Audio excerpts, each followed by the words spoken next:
Buenas tardes, su señoría. Con fundamento en el artículo 399 del Código Nacional de Procedimientos Penales, tengo a bien exponer mis alegatos de clausura. Su señoría, hemos llegado a esta etapa de juicio oral, que son, como lo mencioné, los alegatos de clausura, únicamente por el dicho y testimonio de la víctima, ya que en el transcurso de las distintas etapas de este juicio, la Fiscalía no ha podido demostrar su teoría del caso, como ha sido presentada a este tribunal. Sin embargo, esta defensa ha demostrado que no tiene sustento lógico ni jurídico, y aplicando las máximas de la experiencia, tendríamos que un hecho de este tipo provoca reacciones y deja huellas, lesiones, marcas y secuelas totalmente contrarias a las ofrecidas y que ha podido probar la Fiscalía. Su señoría, usted puede darse cuenta que este caso se sustenta a partir de la declaración de la víctima sin haber sido acreditados mayores elementos de prueba que arrojaran una investigación profesional y a fondo por parte de la Fiscalía, la Policía o sustento científico por parte de peritos. Quiero hacer énfasis que la declaración de la víctima es el único sustento fáctico con que cuenta la Fiscalía para sostener e insistir en su acusación en contra de mi defendido. Esto es porque en su narrativa los agentes aprensores indican que a la hora querellante Ernestina Crispín les hace la parada a ellos al ir pasando por el lugar donde se encontraba y les dice de forma textual que el taxista que está llegando a la glorieta le había violado. Yendo en su persecución le detienen inmediatamente y después del protocolo lo pone a disposición de la Fiscalía.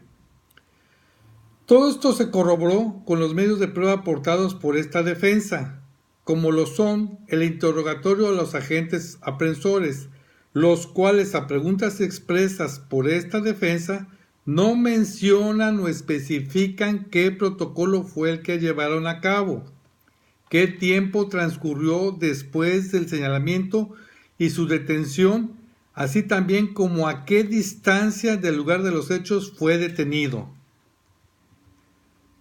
Tampoco refieren que la víctima Ernestina les haya dado la media afiliación o cuando menos la forma en cómo venía vestido su atacante.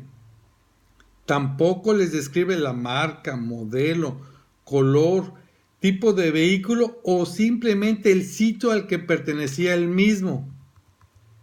De igual forma, no refieren haberse trasladado al lugar donde supuestamente ocurrieron los hechos. No lo acordonaron, no hicieron inspección ocular, no hicieron búsqueda de huellas, vestigios o alguna marca de rodamiento del vehículo, si coincidían la llanta con las huellas dejadas ahí sobre la tierra, ya que refieren era un lugar despoblado, nos hace pensar que es un lugar de terracería. Tampoco lo mencionan porque no acudieron al mismo. Tampoco refieren si encontraron algún testigo en el lugar o haber realizado la entrevista correspondiente a los mismos. Esto para que nos dé un atisbo de que se tratara de una investigación seria y formal, no como lo es únicamente sustentado en el dicho de la víctima. Resaltando que por pura lógica razonable tuvo que haberle perdido de vista al menos unos segundos, si no es que minutos, para percatarse de la proximidad de la patrulla, hacerle la seña de que se detuviera y decirles lo que le había pasado, señalándolo, lo que nos refleja que la declaración o dicho de la víctima no cuenta con ninguna base o apoyo que la sustente. Esta defensa también comprobó que para que se dé y tipifique el delito de violación debe mediar, de acuerdo al artículo 246 del Código Penal del Estado de Oaxaca, evidencia de violencia física o moral en contra de la víctima. lo cual no se acreditó tomando en cuenta que también a pregunta expresa de esta defensa a los elementos captores, quienes son los que tuvieron el primer contacto con la víctima, no refieren a haberla visto o encontrado en shock, alterada, histérica, llorosa o con algún signo que notara algún trastorno psicológico después de haber sufrido el ataque que refiere. De igual forma, tampoco notaron que no tuviera puesta alguna de sus prendas de vestir o que alguna de esas estuviera rasgada o dañada. Tampoco refieren que al momento de la detención de mi defendido, éste haya portado arma alguna o que en el interior de su vehículo hubieran encontrado alguna. ¿Por qué mencionamos esto? Porque nos dice el artículo referido que también medie violencia moral. ¿Cómo podría ejercerse una violencia moral o psicológica con un arma para poderlo someter? Ya que huellas de violencia física no fueron encontrados.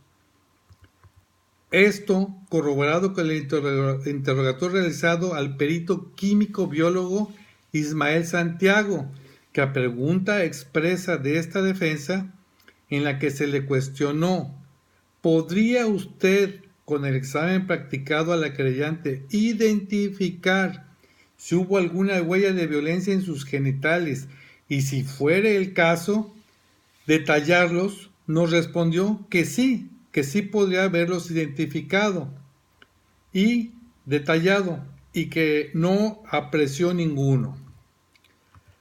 Así tampoco encontró moretones, escoriaciones, araños, mordidas, machucaduras o rasaduras en cualquier otra parte del cuerpo de la querellante. Cabe destacar que tampoco al examen al cual fue sometido mi defendido se le encontró ningún tipo de lesiones, repitiendo, llámese mordeduras, rasguños, moretones, golpes, escoriaciones en ninguna parte de su cuerpo ni en sus genitales.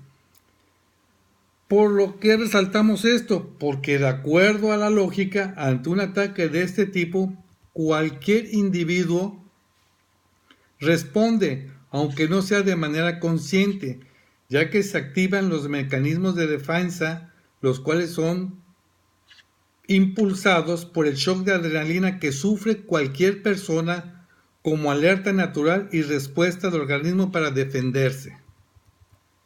Cabe destacar también que es inverosímil creer que en el interior de un vehículo compacto, aun y cuando no hubiera ofrecido resistencia a la víctima, por el espacio reducido y su constitución física, como son su altura, su complexión, tanto de la víctima como de mi defendido, deberían haber sufrido alguna lesión, algún golpe, algo que denotara que efectivamente se llevó a cabo y se realizó esta acción. No podemos menoscabar que en ningún momento la Fiscalía ha podido acreditar con sus pruebas y sus testigos ningún hecho que pueda encuadrar o tipificar la conducta de mi defendido como delito. También hemos demostrado con las pruebas ofrecidas, sin dejar lugar a siquiera a duda razonable, que mi defendido no encuadra ni jurídica, ni por el tipo, ni mucho menos es responsable del delito que se le pretende imputar.